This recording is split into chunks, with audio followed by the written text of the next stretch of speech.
गुरुदेव, जो 12 ज्योतिर्लिंग नहीं जा सकते, उन्हें ऐसा क्या करना चाहिए कि उन्हें इन 12 ज्योतिर्लिंगों के दर्शन का पुण्य मिल जाए? तुम बैठो जहां बैठते हो वहीं तुम ज्योति को पाओ। तुम खुद ज्योति तो है, तुम ज्योति तो हो। अप दीपो भवा, भगवान बुद्ध ने भी ये कहा। शिवोहम शिवोहम, जहां बैठोगे तुम ही ज्योति स्वरूप है।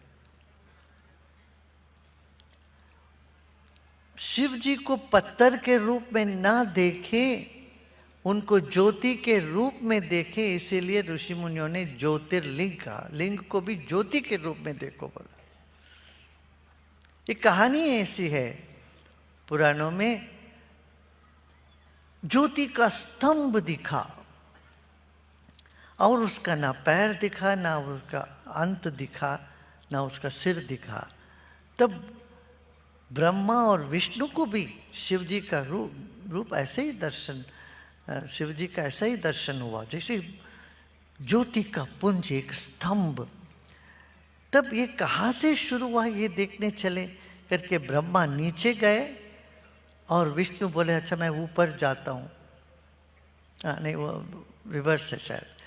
ब्रह्मा गए ऊपर और विष्णु नीचे गए देखने। हजारों साल तलाश करते करते, हजारों मील, कोसों मील जाने के बाद भी मिला नहीं तो थक के वापस आ गए। जब वापस दोनों आए तो बोले नहीं, मैंने सिर नहीं देखा। उन्होंने कहा मैंने पाँव नहीं देखा। तब शिव को बोलते अनादि अनंत ज्योति है, वो ज्योति स्वरूप है। वो कैसे? ध्यान गम्यम। बोलते तुम ध्यान में तुमको हम समझ पाएंगे, ध्यान में तुम्हें अनुभव कर पाएंगे, ये कहा। तो शिव जी तब प्रत्यक्ष होके इनको बोलते मैं ध्यान गम्य हूँ, ध्यान करोगे तो मैं तुम्हें पूर्ण रूप से मैं दिखूंगा।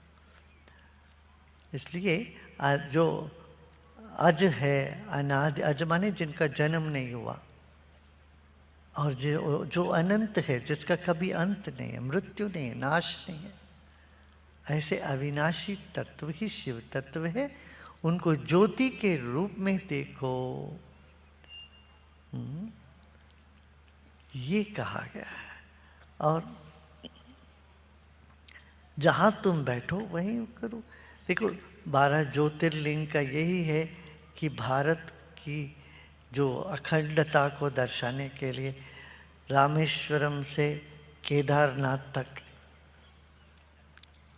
इधर कामाख्या से द्वारिका तक, पूरे भारत में दैवी शक्ति को जगाने के लिए ऋषि मुनियों ने ये सब बनाया था, हमारे आचार्यों ने बनाया। और आदि शंकराचार्य ने इसको और भी खूब इस पे मतलब सुगंध लाए। क्या किए उन्होंने? नेपाल के पशुपतिनाथ मंदिर में पुजारी को कर्नाटक से भेजा। बोले कर्नाटक के पुजारी ही वहां पूजा करेंगे, कानून बना दिया उन्होंने। और बद्रीनाथ में, केदारनाथ बद्रीनाथ में बोले नहीं, केरला से जाएंगे, यहीं से जाके वहां पूजा करेंगे। और रामेश्वरम में बोले महाराष्ट्र का ही विद्वान जाके रामेश्वरम में पूजा करेंगे। ये नेशनल इंटीग्रेशन तो यही है ना, भारत को एक सूत्र में जोड़ने के लिए कहा। तो कहा कि फिर काशी से, उन दिनों में देखो, उन दिनों में बोले कि काशी से गंगा जल ले जाके रामेश्वर में चढ़ाओ और रामेश्वर से वहाँ समुद्र का जल ले जाके वहाँ काशी विश्वनाथ जी को चढ़ाओ। क्या जल तो काशी विश्वनाथ जी के नहीं है क्या? वो खुद ही ले लेगी।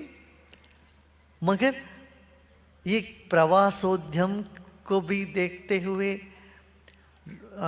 तीर्थ यात्रा का पिलग्रिमेज जिसको बोलते हैं, इसको बढ़ाने के लिए भी एक उद्देश्य से ऋषि मुनियों ने कहा ये सब प्रवास करो।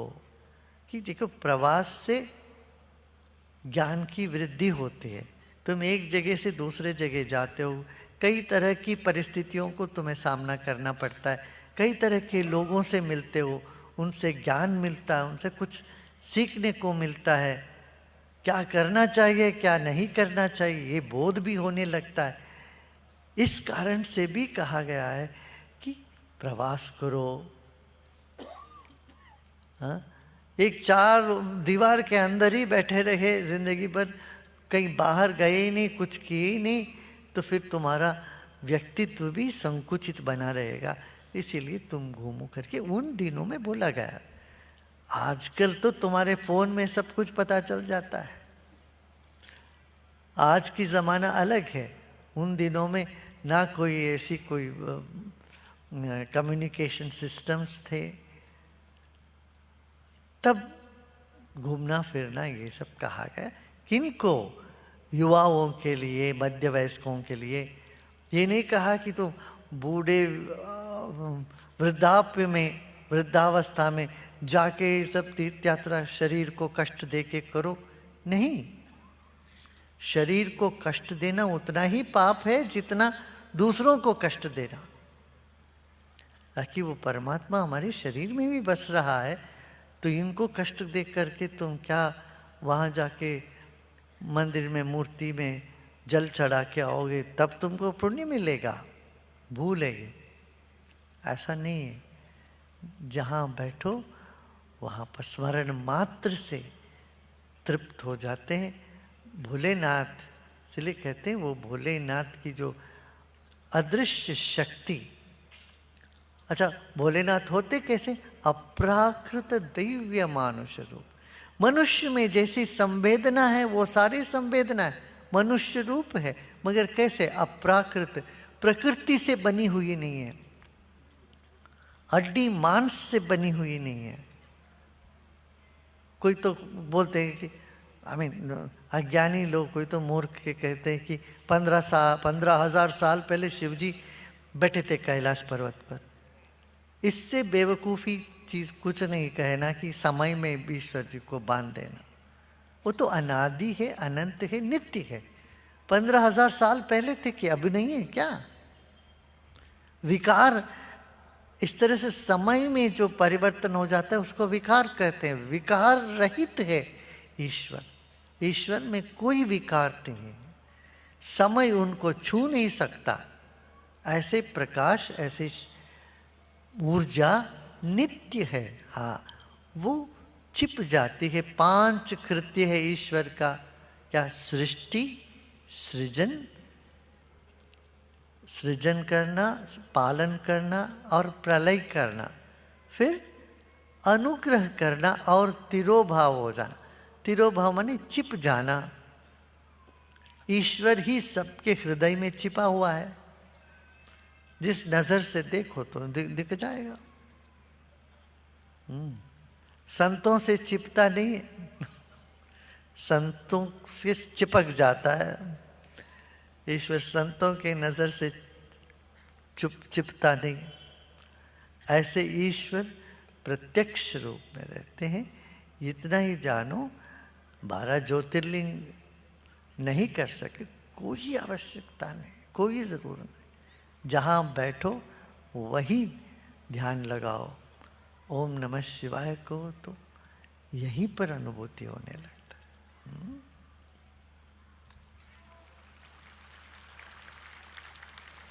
गुरुदेव, जिस मंत्र की दीक्षा हमें मिली होती है उसका जप क्यों जपमाला छुपा कर किया जाता है? इसका क्या कारण है?